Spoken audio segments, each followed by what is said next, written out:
खजाने में जाए। तो हमारी ये मामा टैक्स के ऊपर यही एक सबसे बड़ी आपत्ति है कि ये जा रहे हैं, इनको सत्ता में अब ये रहने वाले नहीं है। जिस तरह से इन्होंने खाद्यान्न घोटाला किया, बीज घोटाला किया, व्यापक घोटाला किया, अनेकों घोटाले किए, लेकिन ये घोटाला कम से कम इतनी इनके अंदर शर्म होना चाहिए। और हमारे देश के गृह मंत्री आ रहे हैं, उनकी भी जिम्मेदारी है कि अगर आज वो रूठों को मनाने के लिए आ रहे हैं, जिसमें वो जबलपुर गए थे तो असफल हो गए, उनके जाते ही वहां के अध्यक्ष ने इस्तीफा दे दिया। ग्वालियर और चंबल में जिनको मनाने आ रहे हैं कोई इनसे मानने वाले नहीं है। लेकिन अगर इनके अंदर जरा भी गैरत है, जरा भी इनका स्वाभिमान जागृत है, जनता महंगाई से मर रही है, तो कम से कम मामा टैक्स को बंद करा दें। मामा को अब आपने मुख्यमंत्री के रूप में प्रोजेक्ट नहीं किया है, तो उनका जो टैक्स वसूली ट्रकों से चल रहा है वो बंद होना चाहिए। कांग्रेस सत्ता में आई तो आज पूरे देश के अंदर मध्य प्रदेश ही एक ऐसा राज्य है जिस राज्य के अंदर होने वाले मुख्यमंत्री के बारे में जय कमलनाथ बोला जाता है। मैंने अपनी आंखों से छिंदवाड़ा में जाके देखा किस तरह उन्होंने छिंदवाड़ा के लोगों को रोजगार दिया। और एक परिवार में तो मैं गया तो बुजुर्ग महिला भगवान की फोटो के बगल में फोटो लगाई, कहने कि ये क्यों? कहने लगे जब कोरोना में सरकार की तरफ से रेमडेसिविर इंजेक्शन नहीं मिल रहा था, ऑक्सीजन नहीं मिल रही थी, तो उस समय हमारे घर पर ऑक्सीजन का सिलेंडर हॉस्पिटल में नहीं था, वो भेजा, रेमडेसिविर इंजेक्शन भेजा और उनकी जान बची। हमने वहाँ पातालकोट का नाम आपने सुना होगा, पातालकोट सड़क से 2000 फुट नीचे है, वहाँ पर अंतर्राष्ट्रीय खरीद केंद्र की योजना, वहाँ के गांव वाले जो है आदिवासी भाई ऊपर नहीं आते हैं। तो वो कमलनाथ जी की सोच जब आम जनता के लिए इतनी है, तो प्रदेश में इस तरह के जो वसूली के अड्डे होंगे वो निश्चित रूप से तत्काल बंद होंगे। आपने बताया 400 करोड़ रुपए महीने के वसूली दस्तावेज, आपने पहली बार ये मुद्दा क्यों उठाया? कांग्रेस ने, कांग्रेस क्या सो रही थी अभी तक? नहीं, इसके पहले अगर आप जब हम लोग सत्ता में आए, हमारे माननीय कमलनाथ जी मुख्यमंत्री बने, इस तरह की कोई वसूली नहीं हुई किसी भी आरटीओ के सेंटर का। हमें उम्मीद नहीं थी कि हमारी सरकार को चुरा लिया जाएगा, लूट लिया जाएगा। उस समय का जो सिस्टम था, जितने अवैध आरटीओ के सेंटर बने थे, जो जगह जगह दबंग लोगों ने भारतीय जनता पार्टी के शासन काल में बनाए थे, वो सारे बंद हो गए थे। लेकिन आप जानते हैं कि जिस सरकार ने चुने हुए लोकतंत्र को लूटा, उन्होंने फिर से वो लूट का अड्डा चालू कर दिया।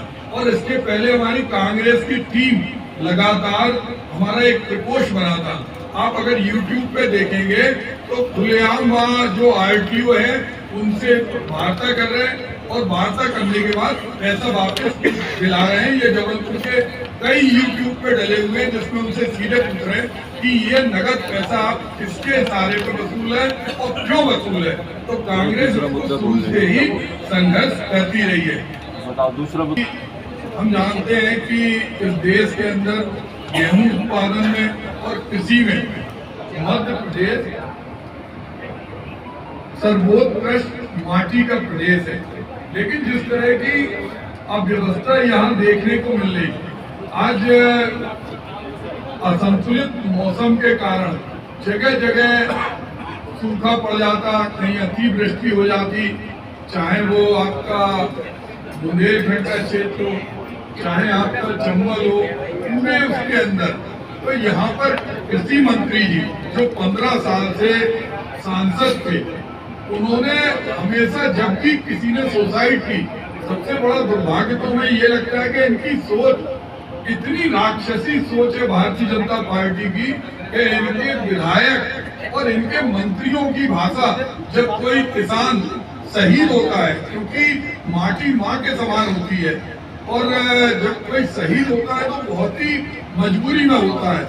इनके एक विधायक हुजूरी से थे, रामेश्वर जाल, जिस समय पत्रकारों ने उनसे पूछा कि ये किसान आत्महत्या क्यों कर रहे हैं, उन्होंने कहा ये सब्सिडी के लिए तलुए चाटते हैं। इनकी भाषा, इनके केंद्रीय कृषि मंत्री राधा मोहन सिंह जी थे, उन्होंने कहा किसान नपुंसकता के कारण और पारिवारिक विवाद के कारण आत्महत्या करते हैं। तो आज जो आत्महत्या की दर है वो तेजी से बढ़ रही है, और खासतौर से इस क्षेत्र में जिसमें हमारे माननीय कृषि मंत्री जी चुनाव लड़ रहे हैं, ऐसा कोई दिन नहीं जाता जिस दिन कोई किसान आत्महत्या नहीं करता हो।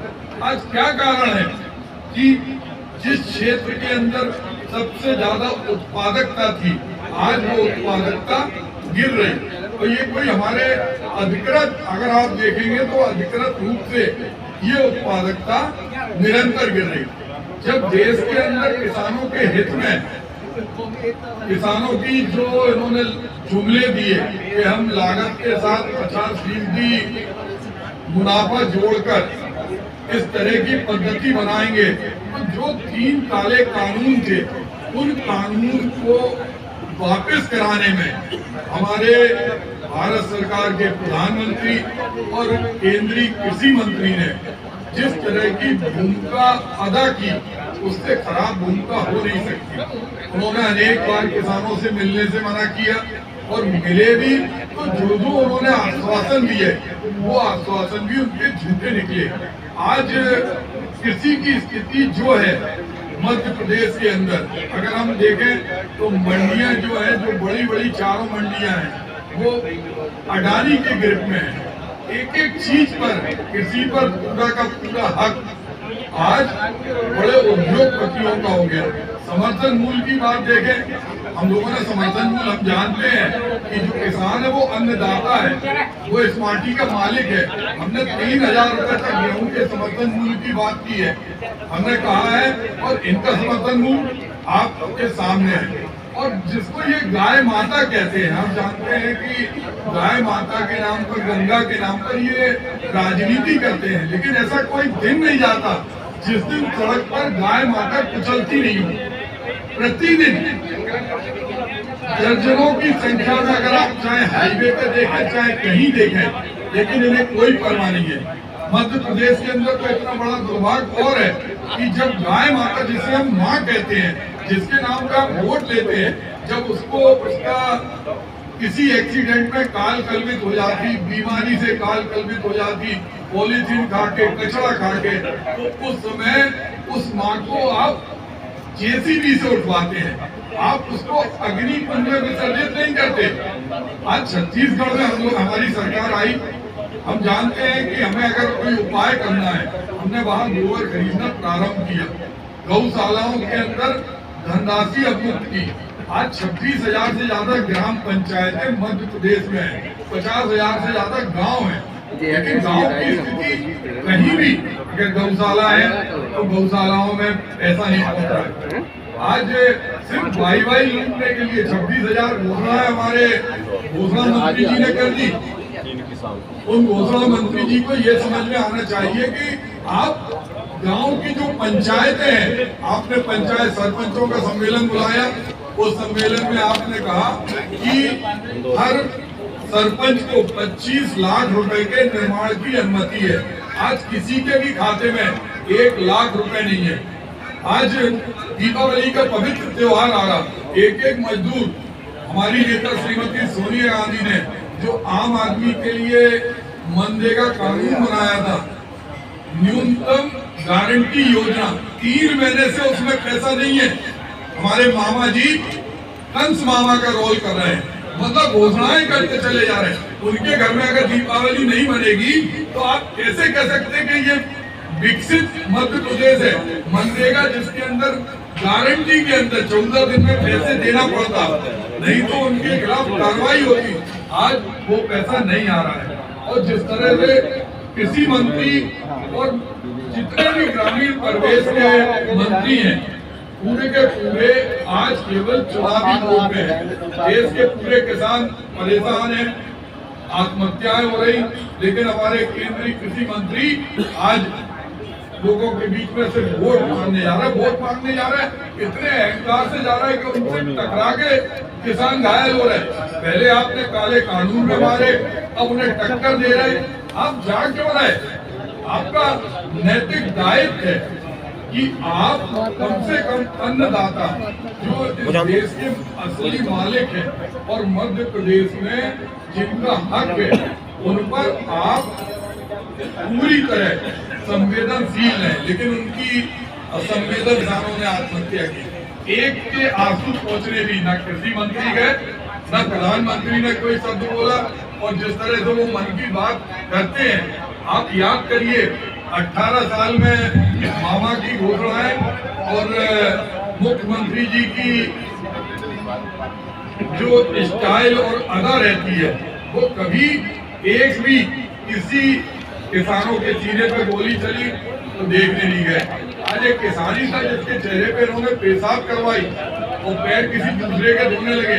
तो ये सरकार अब जाना चाहिए। ये सरकार भ्रष्टाचार में आखंड तक डूबी है और इस सरकार ने हमारे किसानों के साथ, आम आदमी के साथ भ्रष्टाचार का तांडव किया है।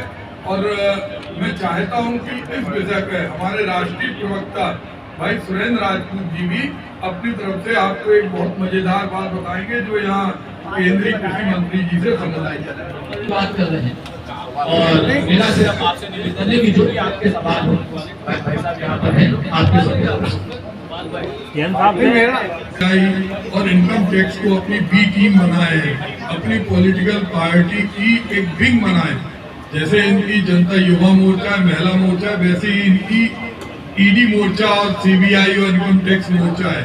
इनसे निजात पाने के लिए देश के अंदर सारे लोग एक है। और समाजवादी पार्टी और हम लोगों का गठबंधन राष्ट्रीय स्तर पर हुआ है। हम लोग जानते हैं कि देश की संसद का जो चुनाव होगा हम लोग मिलकर लड़ेंगे। राज्यों में सारे लोग स्वतंत्र हैं और अपने मोदी के खिलाफ सारे लोग अपनी बात रख रहे हैं। उसमें कोई ये पूछ रहा हूँ कि मूल भावना वही है कि जो गुंडागर्दी पहले अभी हम सुरेंद्र जी से बता रहे थे कि इस शासनकाल में हमने पहली बार देखा, मैं छात्र जीवन से राजनीति में हूँ, कि पहले गांव के गलियारे में, मोहल्ले में, चौराहे के लोग गुंडागर्दी करते थे और विधायक और कलेक्टर और सारी प्रशासनिक क्षमता उनके खिलाफ कार्रवाई करती थी। आज इतना बड़ा दुर्भाग्य है कि देश के प्रधानमंत्री, गृह मंत्री और मुख्यमंत्री अपने अपने केंद्र से गुंडागर्दी करते हैं। आज गुंडागर्दी गांव से नहीं हो रही, दिल्ली से हो रही। जिस तरह की गुंडागर्दी हो रही, तो उसको रोकने के लिए हम सब लोग लोकतंत्र को बचाने के लिए एक हैं। और उसमें अखिलेश जी ने जो बोला है, उनके बोलने के पीछे के लिए कही है, उनका जो भी आशय था, आप इस संबंध में उन्होंने आधिकारिक रूप से ट्वीट भी किया है कि हम इंडिया गठबंधन हम लोग मजबूती से लड़ेंगे और देश के अंदर जो सत्ता का दुरुपयोग कर रहे हैं उनके खिलाफ एकजुटता से चुनाव अंग्रेजों के शासन काल से देखें, अंग्रेजों के पैरों में गिर के माफी मांगने वाले महात्मा गांधी जो राम के सबसे बड़े आराध्य थे, मरते समय भी जिनके मुंह से अंतिम शब्द हे राम निकले, उनके हत्यारे को पूजने वाले आज किसी भी स्थिति में धार्मिक नहीं हो सकते। जब दम तोड़ती हुई गाय इनके सामने सड़क से निकलती है, मैं जन आक्रोश यात्रा में हरदा गया था और मैंने देखा इनकी गाड़ी से जड़ लगी और एक गाय घायल हो गई, रुके भी नहीं। गंगा का जिस तरह इन्होंने लूट कांड किया, गंगा माँ कहते हुए प्रधानमंत्री जी भाषण देते हैं, लेकिन गंगा के नाम पर कितनी बड़ी लूट हुई। आज राम के नाम पे भी ये घोटाला कर रहे हैं।